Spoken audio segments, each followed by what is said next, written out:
What's up, everyone? I'm Kelly Walters, and today for our Heat Press for Profit podcast, we are live at the 2023 NFL Draft in Kansas City. And our guest today is Caitlin Andrew, and I cannot wait to share all of her knowledge and information with you guys. Now, like I said, we are live, so if you hear a whole bunch of construction noise, then just know that they are still getting set up here.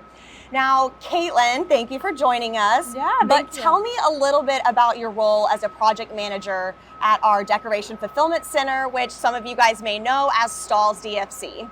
Yeah, so Stahls DFC is located in Pennsylvania. I am the project manager, and I handle both internal projects as well as external. So that is with our partners and other vendors. And because of the demand the past couple of years for on-site experiences and activations, that's kind of been my focus, I would say, over the past 2 years. So I know I'm just throwing this out there, but how many have you done? Do you even know? Do you keep track? I don't know if I want to keep track.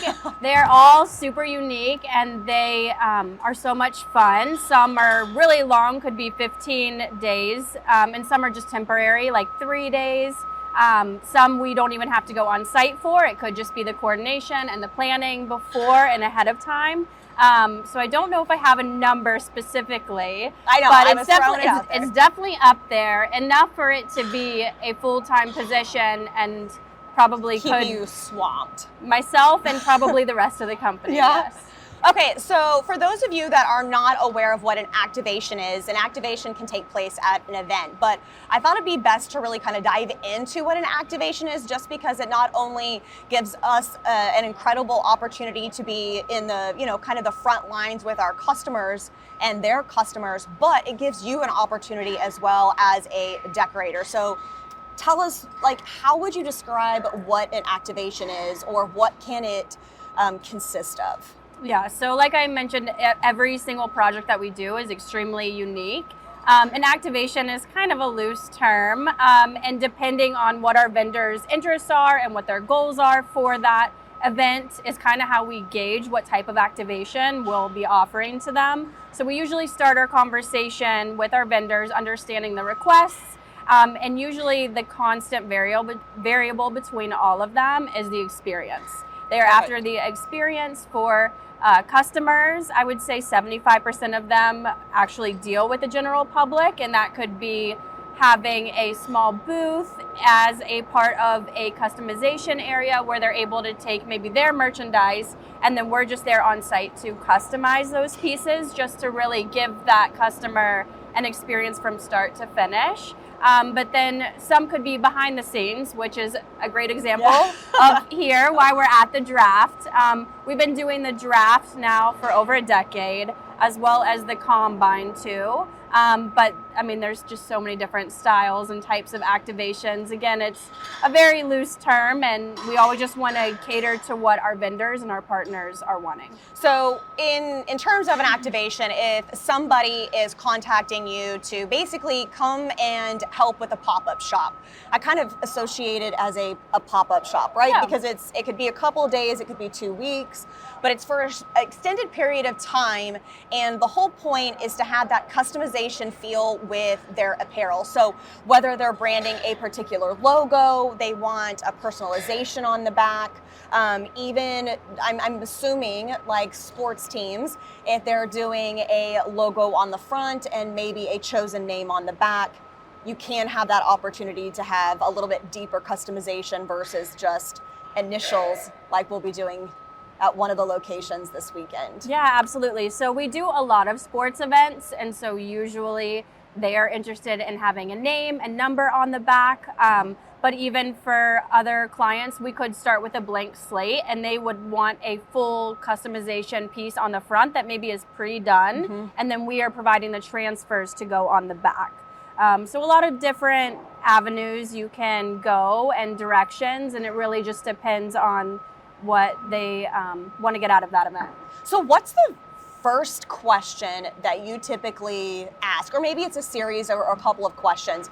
If somebody's calling you and they're like, hey, Caitlin, we've got this idea, right? Because there's so much that encompasses that with logistics, finances, who's doing the application, the garments, all of those things have to be considered. So how do you start the conversation? We definitely have a checklist. Again, every single one is unique, but that checklist kind of helps us dictate which direction we're going to go in. So that checklist could be, let's go to the basics first. When is the event? How long is the event? And then really, what are your goals out of this? So we know that we're able to fulfill that for them. Mm-hmm. And then based off that information, we can then decide if they want to hire our staff to be there on site, or there's other scenarios where we could train their staff and then they could actually do the fulfillment on site themselves. So once you start the conversation, and we know that there can always be a lot of moving parts, a lot of changed minds, ups and downs, right? So if somebody's wanting to kind of get started in offering activations or pop-up shops, at what point do you feel it's best to have maybe separate equipment, or even looking for outside help and support, just depending on the event? I think it depends on obviously what type of event. I think it makes our customers feel more comfortable to have at least one of our representatives on site, just to make sure that even if we are training and teaching, we have someone to kind of oversee the equipment piece of it. But most of our partners will actually purchase the equipment, so then they own it at that point, because they also know the demands that this isn't probably going to be their only event that they're going to do with us. So then that way they can continue to hold on to that equipment, and it usually logistically ships out to the rest of their events. It's really not a one and done. Yeah, the event might be a one and done, or the theme, but at the end of the day, the person that you're working with, the brand or the event host, they can utilize that equipment that they've purchased and use it over a period of time, and really just kind of maximize their investment in it. Now, I understand that, like at the decorator, right, if somebody is wanting to start this type of process, then investing in new equipment or equipment that can travel, I think, is always extremely important. Having that efficiency at a live event is key, right? Because nobody needs a press to blow, or nobody needs the heating element to go out. So really, really keep in mind the equipment that you take to events, and make sure that you have the necessary tools to get it to and from. Yeah, of course. We're working, we'll see what a table looks like today, or not today, but tomorrow. Yeah, you never know what you're going to walk into, but I would say the types of equipment or the pieces of equipment that we have to offer, I mean, you can interchange all the platens, so you're not limited to what you're even decorating. I say the equipment is your base, and that usually remains the same. And then you can always add on items if you're going to be doing a sleeve versus a leg. If you're going to be doing hats, we usually recommend that you have our 360. So that remains the same, but then you can always add on different types of transfers and different finishes. So you can always start with one thing, one offering for that event, and then see what the next event holds, and add on to it after that. How many pieces, or I guess selections, would you recommend somebody first starting in this type of world to really kind of offer at any type of event? So for most of our temporary activations, or ones that are going to be just a pop-up and they're only going to be there for that weekend, always stay extremely small. You can always add on later, but to me, what you're selling to this customer or presenting is the experience. Yeah. And if you have a huge full menu, then it's going to take that fan or that customer a really long time to go over all the offerings, see what they want. It's going to elongate the process of the line. And then even for production, your operator at the piece of equipment is going to have to then look at whatever work order is there and decipher what's going on the shirt, which will also add another element of time too. Sure. So the more that you can simplify, we definitely recommend that, and that's been our most successful events, whether you stay with only hats, because there's usually not size differences. So then you only are doing a flat bill versus a curved bill, and then you're able to add maybe 3 to 4 different options of patches. That alone is giving that customer the experience of being able to select it, maybe choose a couple placements, but really having everything simplified is key.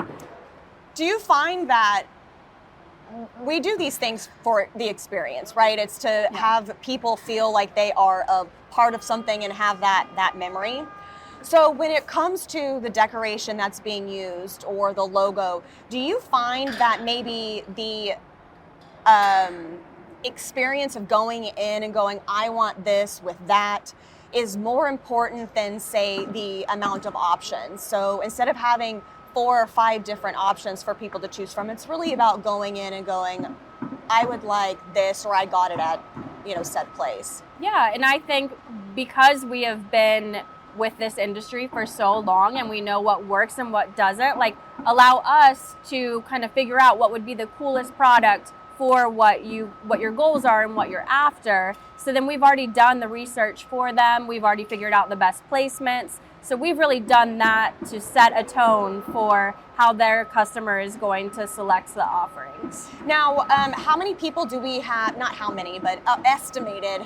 I know, deep questions with a lot of answers needed. But do we have a lot of repeat, say, customers that are coming back and, okay, we did this event and now here's our idea for this next event? Yeah, of course. So one vendor that we have really built a lot of traction with and we love to be a partner with is Noble. We started doing the CrossFit Games for them, I believe it was 2 to 3 years ago. And since then, they've grown tremendously, and they recently just did the Combine. And since then, they've added on a few other different events as well. But absolutely, I think almost every single vendor that we've worked with has continued to grow just because of the demand of this experience. I mean, it definitely says something about their experience with working with you, right? Because you're the project manager of this, so I'm sure you are the front and center of all of the logistics. Do you help them formulate ideas, or they say, hey, we'd like to do this, and you can kind of paint them a picture of even, a more efficient way or a prettier way, right? You're creating experience. I think you nailed it. Pretty much you are building a relationship with them at first. And once you build that trust and you guys establish, like, okay, this is what I know their brand, I know what they want, I can go now research and try to eliminate those options for them and then have a presentation, and then it just smooths the process. It makes it go a little bit quicker, and they trust in what we have to offer to them because they know that we've been doing this for a really long time and we want the best for our partners as well. What is the best way for somebody that's kind of curious about this process to either get in touch with you or somebody at DFC? What does that channel look like? So we actually just did a full rebrand of our division. So you can actually go onto our website, which is cool because on our experiences tab, you can go through a lot of the projects that we've been doing over the past 2 years, and you get a little bit more information as to temporary versus permanent activations. Some are in arenas and they're year round.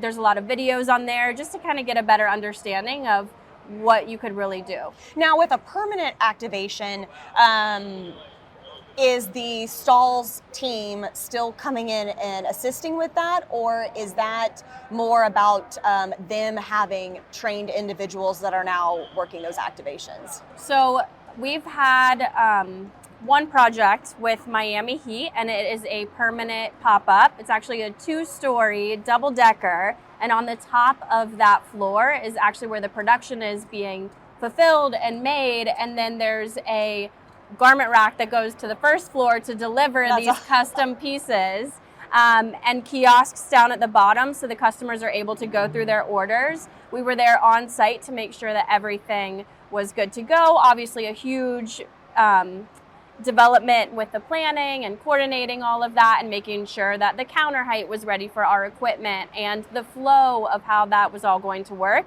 was very streamlined. But then after that, we just did on-site training for a couple of days. Since then, they've been able to run it fully on their own, and then they'll just do their reorders with transfers with us. How long did it take for that one? Because I know that one was a big accomplishment, as well as a setup. But what was the timeline on when they started the communication and really kind of going into open?